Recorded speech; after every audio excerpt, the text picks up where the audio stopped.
So the debate is emerging again. Champions League football versus World Cup football.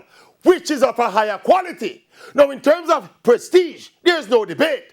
The World Cup is the most spectacular and precious prize, not just in football, but in all of sports. Now, as to which produces better quality football, now that is debatable.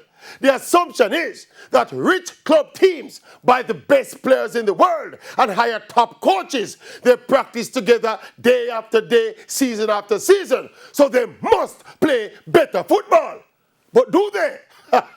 Question, which Champions League games stand out in your mind in terms of breathtaking quality? For sure, there were some spectacular games. The 1995 Liverpool fight back against AC Milan and the 2019 against Barcelona. The Barcelona fight back against PSG. But I put it to you that in terms of quality football, none of those Champions League encounters can compare to the 1970 World Cup final between Brazil and Italy, or the 1982 Classic, also between Brazil and Italy, or the 1986 quarter-final between Argentina and England, just to name a few.